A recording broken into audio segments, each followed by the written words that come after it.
All right, we're live. Welcome to the February edition of our Campus Safety Committee. Chief Carmichael here with Texas State University Police Department. Kat, I'll have you get us started with call to order and roll call. Absolutely. Hello, everyone. Let's see. Matthew Carmichael, Chief of Police, UPD. Here.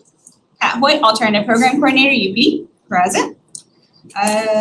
Filling in for Assistant Chief of Police is Lieutenant Swanee. Patrol Lieutenant.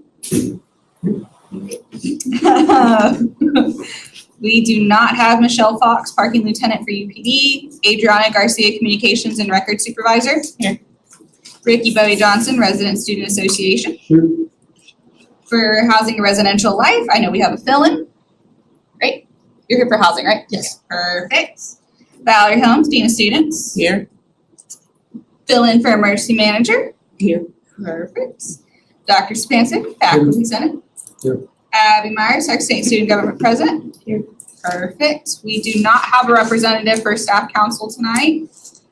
We do not have a current representative for facilities, but I believe Dan is going to be joining us soon. Daryl, Associate University Librarian. And Teresa, Bobcat with Disabilities. Hi. Alrighty, Chief, we have completed roll call. We are ready to move on. I have our first meeting or our first notes on the agenda, some ADA concerns that Teresa wanted to address. So it's come to my attention from some people that I know that one person has experienced getting yelled at by the non-emergency line here on campus. Another person has also addressed that ramps are inaccessible because of scooters, bikes, and able-bodied pedestrians taking over the ramp spaces. There are a lot of leaves everywhere, like at the base of stairs and on ramps, and those are safety concerns because they're slippery. Let's see. And we would like some kind of a notification system to alert us when elevators aren't working so that people who need them in order to get places have some kind of information ahead of time. And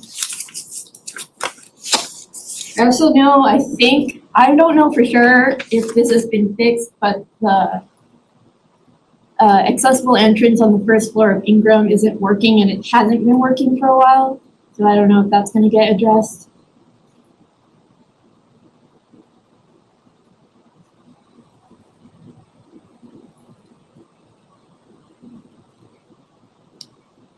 Well, I was wishing Mr. Costello was here with us tonight, but I can tell you that I will give him a call this evening, or we'll talk in the morning and get all of these addressed and then provide feedback up on, I'll probably email you and give you an update before our next committee meeting, but we'll post the update on the website to all these. We'll post the concerns and then we'll post the responses so everybody in the community can see what the responses were. The one I have a question about, and the others are pretty self-explanatory. On the police side, we can definitely address bikes and scooters blocking the ramps. That's us. Then the notification system for down elevators, I'll defer to Mr. Costello, as well as we'll find out what's up with first floor Ingram, make sure that that's been fixed. If it hasn't, we'll get it done. And then my question is, do you have any more details on yelled at by the non-emergency line? But did somebody use the blue phone or did they call the non-emergency line? As of right now, I don't have all the information, but it happened October of last semester. Okay. By a friend of mine that I know who is a wheelchair user. Okay. And she said that she got stuck somewhere, and when she tried to call the line, they yelled at her and didn't come to help her, and she had to wait for her family who lives in Austin to come and help her get out of a stuck situation. Can you share my contact information with her and ask her if she'd be okay to, if she wouldn't mind to give me a call? Call or text myself. All right, and then I'll provide a follow-up for that as well. Okay, anything else? Oh, go ahead. I have a quick question. Yeah. Because the ramps with the scooters are blocking the entryway. That's happening over in the halls as well. So is that something that we would need to reach out to UPD to Yes. manage that situation right then and there? Yes, yeah, Because so, we have a hard time identifying the student, right? But it is happening, I know, in Castro Hall for sure. yeah, so it's a fire safety issue for us. And if it's blocking an access point, and especially if it's locked, if you call us, we'll, more than likely, we'll cut the lock and then keep it in safekeeping, and then the student will have to retrieve it from us. Okay. Yeah. And then as far as the ramps, Joe is over operations for patrol, so he'll get something out in the morning, and we'll do a sweep tomorrow, and then especially when we're out on the safety walk tomorrow night. Kat, if you could keep these as hot topics, but we'll get it. Just for the group's edification, a couple of weeks ago, I did already instruct patrol and PSOs. They're doing education at this time. We usually don't jump straight into enforcement. We want to try to educate. So when we do make contact with individuals that are in the process of locking up there, we explain the rules to them. And for about the last 2 weeks, we've been in education mode. We haven't really been in enforcement, and that's typical for us, is just to educate before we start taking a harder stance. So it sounds like we'll be moving into the harder stance. That's good. We've got the education piece done. All right. Right, Teresa, do you have anything else that you wanted to add on your block? Not that I know of at the moment. Okay, perfect. So next, because I know we were going a little bit off agenda, so we're gonna go ahead and open it up to if any other committee members have any updates, questions, or concerns that they want to bring to the group or audience as well.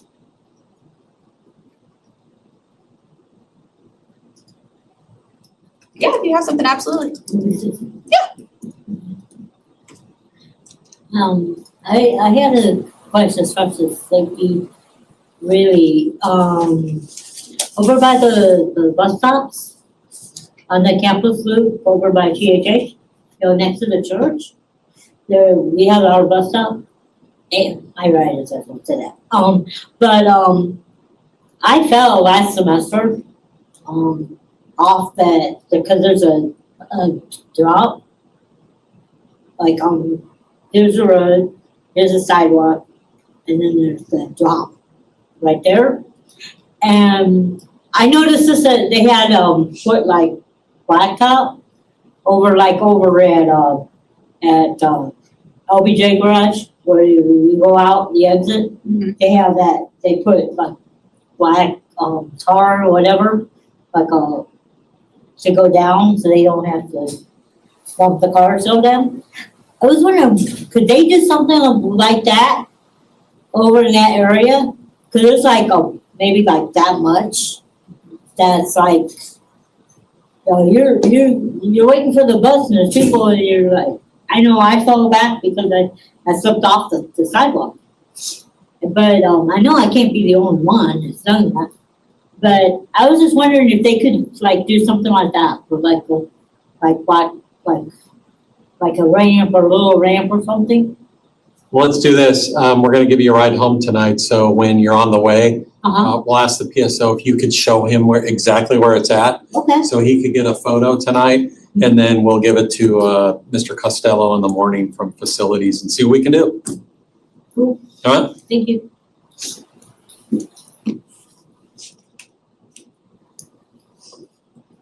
Otherwise, I'll go out there looking for it, and I'll probably, You won't mind it. I have a hard enough time finding my way to work. If you ride the bus, you'll know.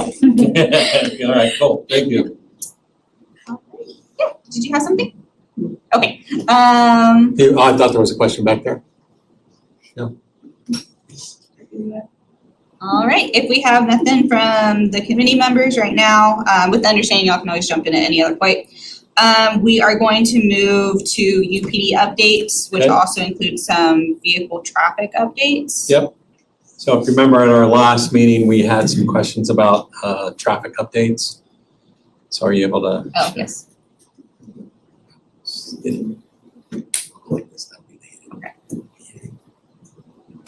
There you go, go back. She's out of control. Back again. Okay, now go. I wanted to give an update to the committee on safety for campus, campus security. One of the improvements we recently made was called Project Overwatch. This leverages student public safety officers, really student employment.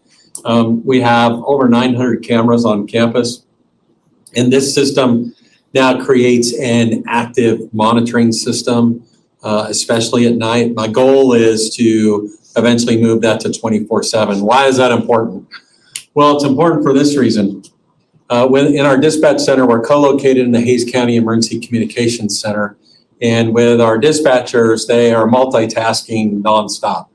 What this gives us now is someone who at certain hours of the day and higher priority cameras is able to watch in real time our security system. Should an urgent call come out or a critical call that our officers are responding to, instead of the dispatcher or dispatchers having to manipulate the cameras at the same time, the cool part is our student is right there at the console. They have their own work pod.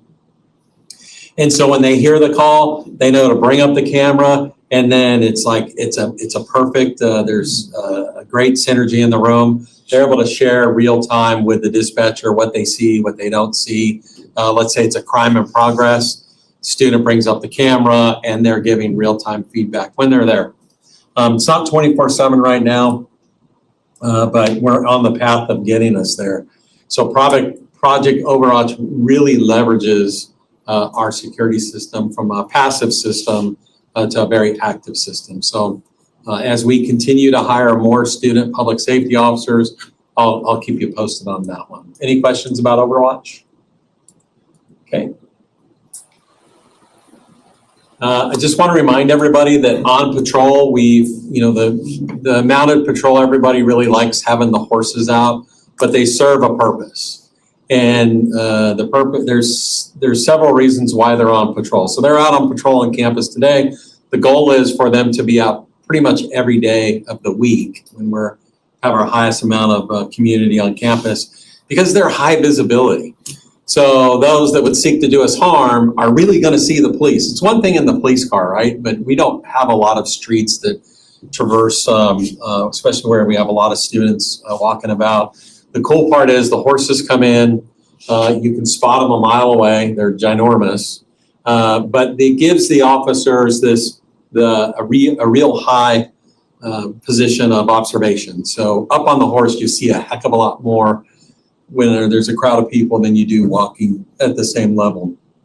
So from a security perspective, you should be seeing our horses out and about throughout the day. If you don't know, our horses live on Freeman Ranch. We're very blessed at Texas State University to have a very large ranch about 15 minutes away from campus. It's a great program with Freeman Ranch. Chris, the director out there, really supports our program. Matter of fact, without Freeman Ranch, this program wouldn't exist.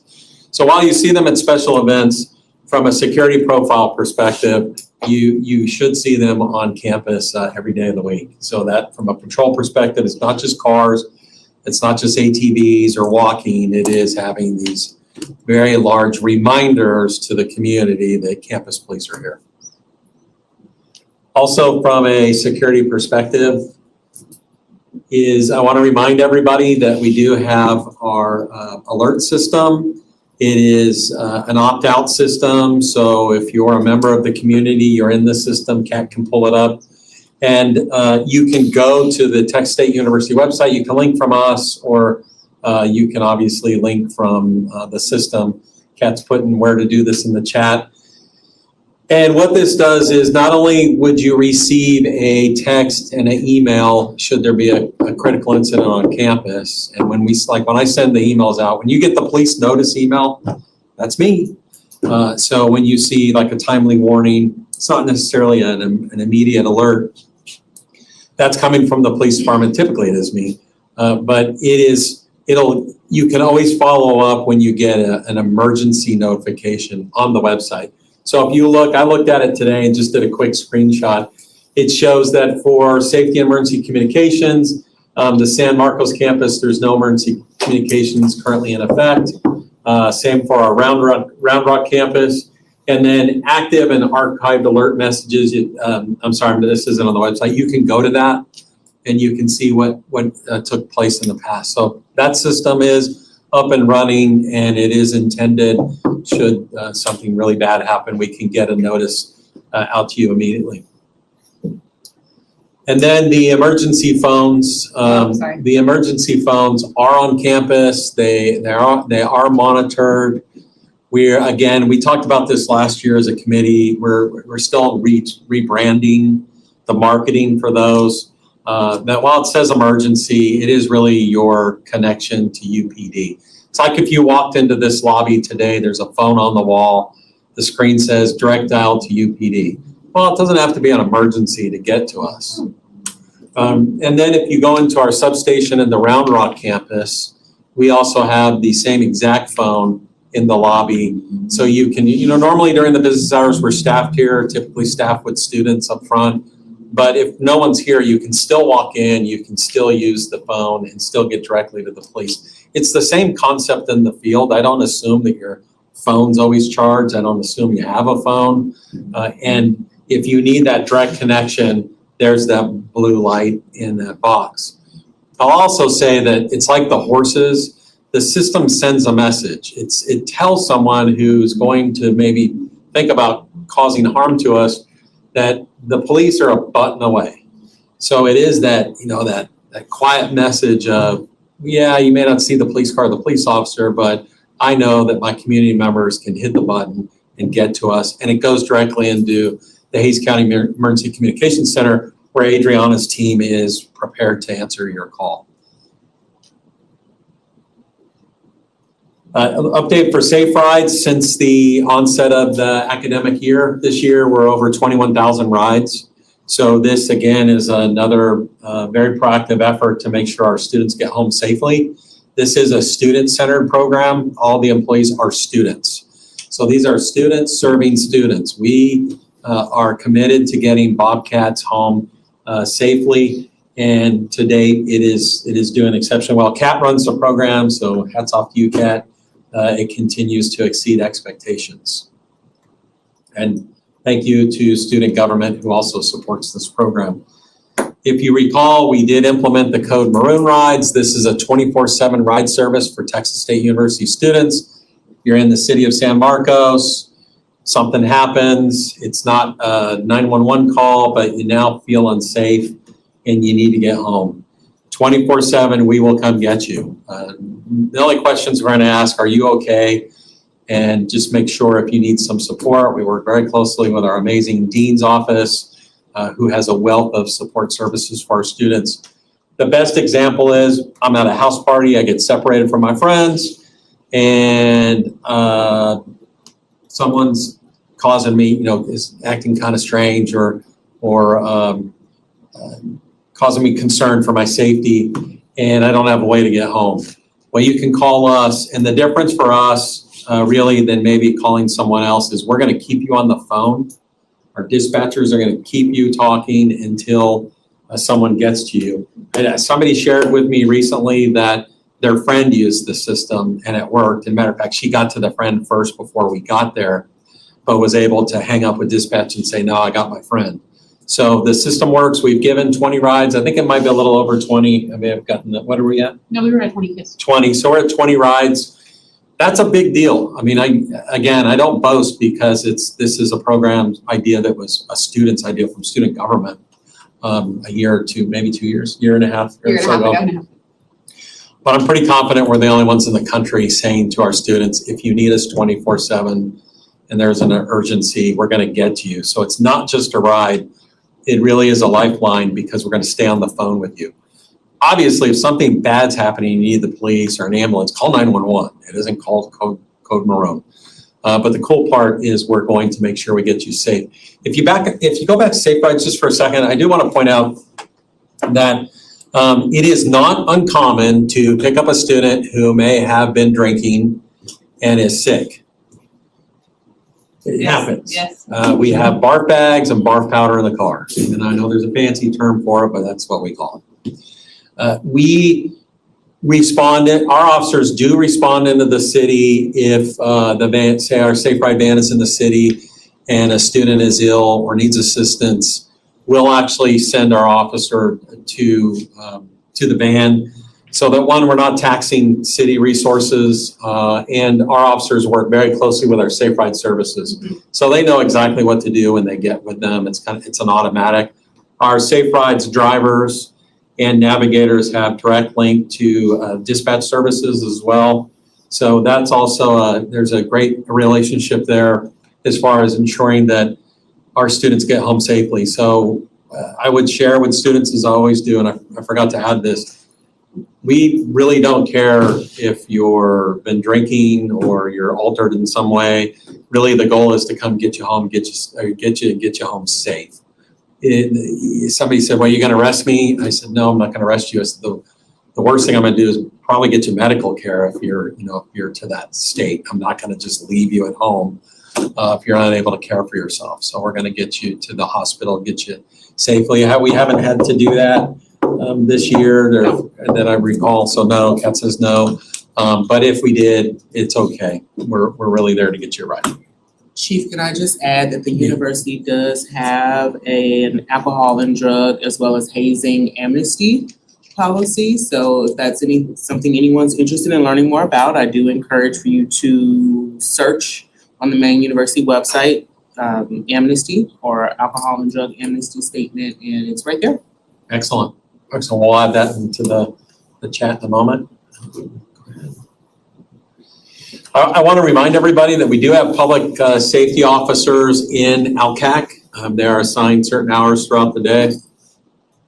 One of our missions right now with enhancing the program of our public safety officers, who, if you recall, are responsible for helping with code maroon rides, helping with safe rides, helping with escorts, giving rides tonight when we don't have a system in place and we have the ability to give a ride. They also ensure that our facilities are locked and secure. And yes, they write your favorite parking tickets, but they also ensure that areas are kept safe. They're eyes and ears for us. They're exceptionally trained. And the cool part is we've been increasing our student employment. Ultimately, somebody said, "How many student PSOs do you want to have, Chief?" I'm like, about 100, maybe 130, somewhere in there. And then that provides us even more support throughout the day, 24/7. And our experience has been, not only my experience has been, but Kat's, all of us here as well. Our student PSOs take their role exceptionally seriously. Oh, yes. Yes, and there is a sense of pride when a student dons their uniform, and it does make a difference. And I would assume from a student's perspective, it's probably nice having PSOs who are students because they're here going to class together with everybody else. And I think it helps us to provide a very balanced approach. So I just wanted to share with you, as an example, we're posted at different kiosks. We're posted at LCAC Library. And then as our student ranks increase, you'll see more of our student public safety officers out in the field. Thank you. We have just a quick update. Thorpe Lane is open and it's working. Yes. Yeah, and it's getting used. And the feedback I'm getting so far from students are the shuttles coming through down the middle, working good. And there's a little bit of happiness there. So Thorpe Lane is open and it is going to make a difference throughout the year and at special events. Are you not using Thorpe Lane? You're giving me the... I have a parking spot. And I didn't have it on here, but I know we have added the visitor parking as we discussed last time at Bobcat Village, and that seems to be working. Yeah, it's going well. It gets used, I would say 50% right now, and that's Okay. without, there's been no residential announcements or anything that have gone out yet, so. Yes, and I apologize, Lieutenant Fox couldn't be here tonight, but the last I checked, it was supposed to be set up on the system where you could scan and get. So I'm not sure if that's So there done. needs to be some communication. Yeah, I think, Yeah, I because think- as of now, I think people are just parking there, because like the sign is very like, you can just kind of park here. So I Okay. don't know that there's not a system set up yet to verify which vehicles. So what the goal is kind of like, it's like pay to park. So it'll be a similar pay to park sign, except instead of entering your money, you got to pay. you'll have to identify who you're visiting. Right. And so that's where we're heading to. We were trying to go down a different path, but it was too much for DHRL. It was too many moving parts. Because one thing I've noticed, I've heard people from Bobcat Village talk about that they might not know where visiting parking is, who are parking in the wrong parking spots, getting parking tickets. So kind of like advertising that, well, like you can park as a visitor here in this area, and this is how you do it, would kind of help.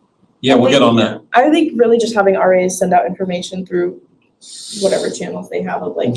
Try not to take updates from other areas, right? So like, We'll work Okay. directly on that. Yeah, absolutely. Yeah, I just want to make Like sure communication. Mhm. that you guys should be. and I just want to make sure the electronic, before you go heavy on the marketing, that the electronic piece is in place. Yeah. So it just makes it easy. I think right now it's just kind of like, if you're sitting there, you're not gonna get a ticket, but Right. we don't have like a system to identify cars yet or start a timer. But at least we got something right now. Yeah. So we've got to say something's better than nothing.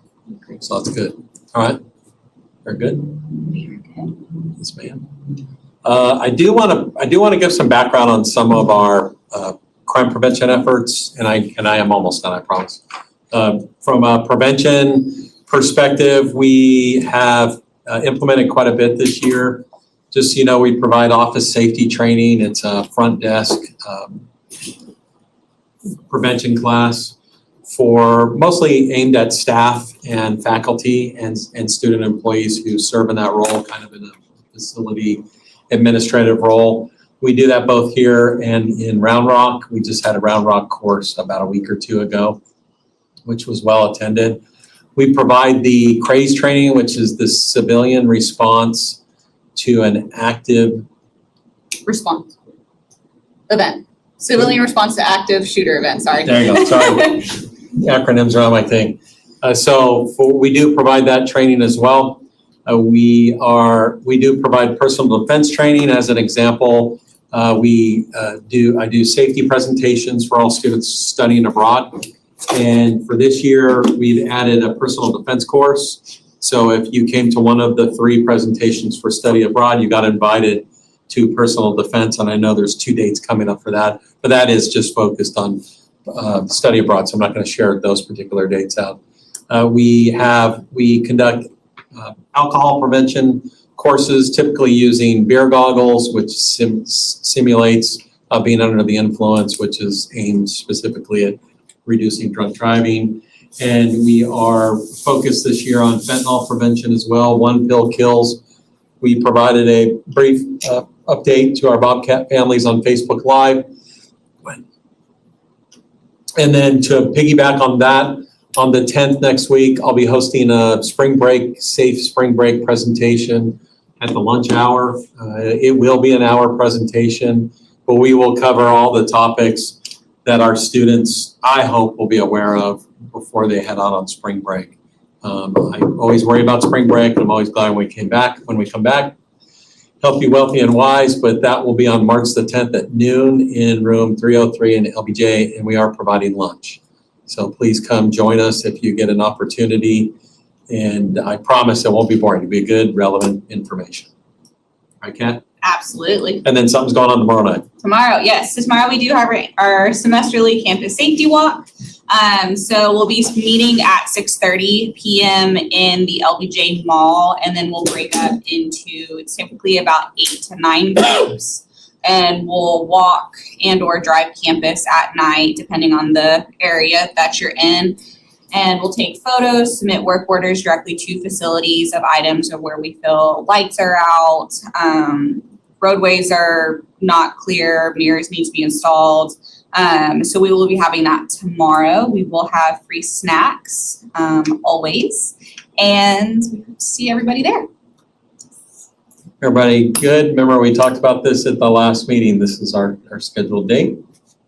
And then who's that guy? Somebody's got an update on, we had some vehicle traffic concerns at our last meeting.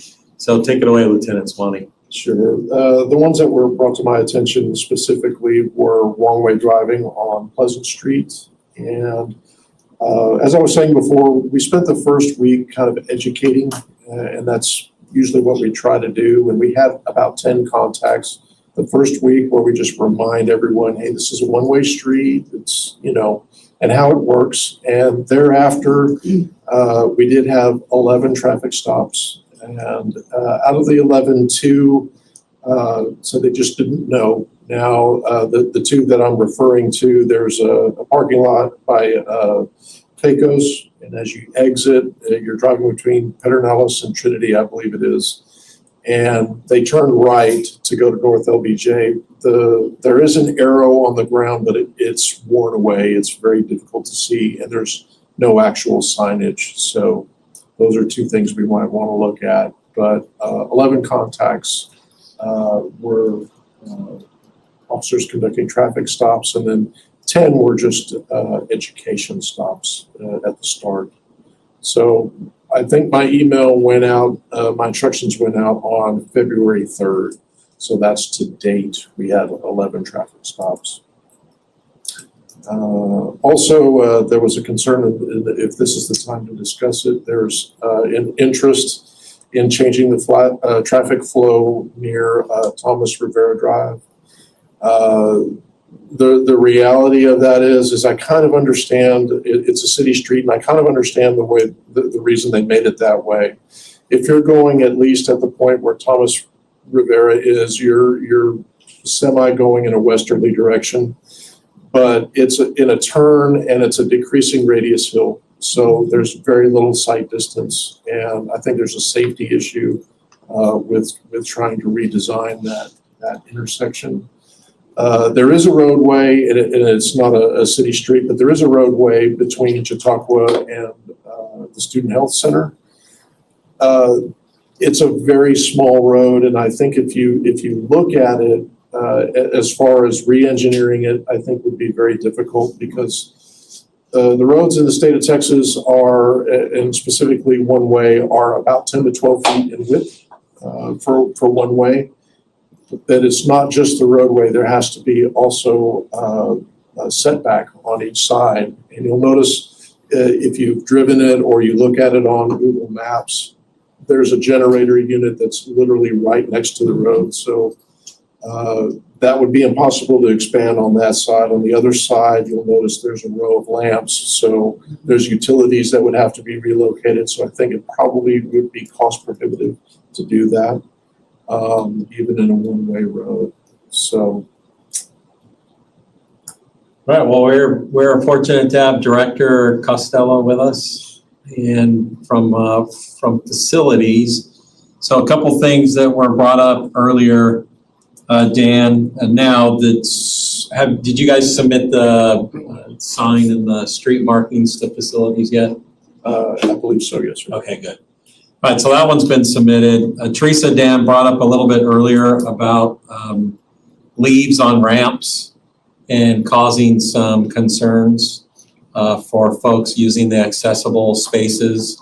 That it's been slippery with the amount of leaves. Also, the first floor Ingram accessible entrance not working. So I don't know, we could get a follow-up on that, and we'll post it out to the group at a later date. The ADA door, when you push the button, it's not doing the door opening, or is that? Oh, 1 second, Dan, we're gonna have to increase the volume. All right, go ahead. So when you talk about, or you talking about the entrance to the door opener? Yes, because Yes, the switch Yes. is not activating the door. Switch is not working. Right. And we're gonna get an exact location for a roadway concern about near the bus loop tonight, and we'll get that concern about a drop off maybe being we've had one complaint of somebody following.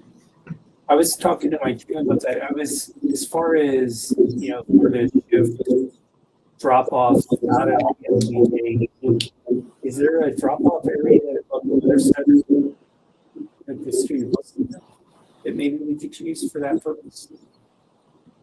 No, so what it is, it's, you get off the bus, the sidewalk, and then the sidewalk itself drops.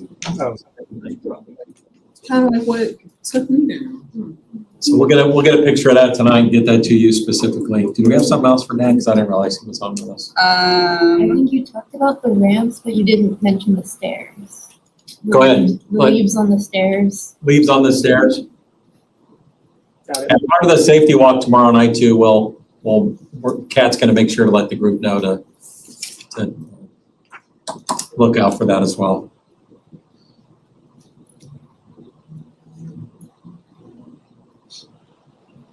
And Dan, do you have any updates for the committee? No, I mean, we going into restrict vehicle access, LBJ loop, so we're and then also in the area on the other side of the LBJ parking garage to try to see if there's something we can do to help reduce congestion. As far as the fall semester safety walk, we still have 22 of 103 work orders in progress. So we'll continue to work our way down that. It is interesting to me, and when we're looking at that, most of the work, I'd say about 60% of the items identified were related to lighting, or block lighting. I think we've addressed most of those. Excellent. Will be sorted out tomorrow. Yeah, tomorrow night will be good. Good opportunity. Are there any questions since we have Dan on now from facilities that are facilities related? Nope. Okay. I think I just had a couple more things to share. Yes. Just like one or two. Yes. Thank you, Maya. We just hosted our national conference focused on serving victims of mass violence. This was our third year. We did this virtually this year. And we had attendees all the way from Hawaii to the East Coast. We had presentations from a firefighter who responded to Oklahoma City bombing. If you remember the iconic photo of the firefighter holding the little baby, that was Chris Fields. Chris joined us, shared a lot of good information about this many years later. The whole goal of the conference is to provide real experience training to victim advocates, district attorneys, nonprofits, law enforcement, fire, EMS, emergency managers. We give them the opportunity to hear from panelists who are either survivors, first responders themselves, and the focus of the conference is fairly simple. It's what worked, what didn't work, and from your perspective, what we could do better. Sadly, we had two survivors from the October 7th attack in Israel, both who we continue to stay in contact, especially now with the conflict in the Middle East. So we have a wide variety of speakers, a very successful conference this year. Matter of fact, one of our speakers is the curator for the Museum and Memorial in Oklahoma City. And she came to us live from the survivors room. I have a name for it. I apologize. I know I'm going to ruin this, but and shared a lot of insights and just from a memorial perspective and how that impacts community healing. So we did finish this year, just this last week, and then next year we'll be here at Texas State Live.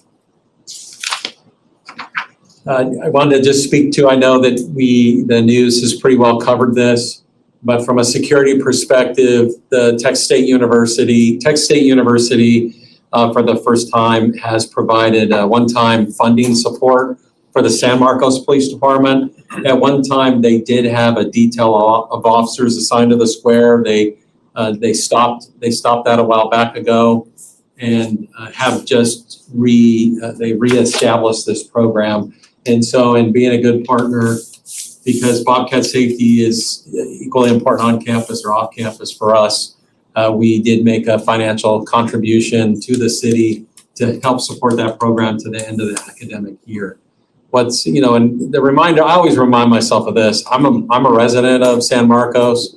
My Bobcat is a resident of San Marcos. There's probably 30,000 more Bobcats who live in San Marcos.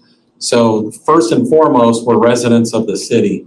And then, we all love Texas State University, but we truly live in the city unless we're living on campus.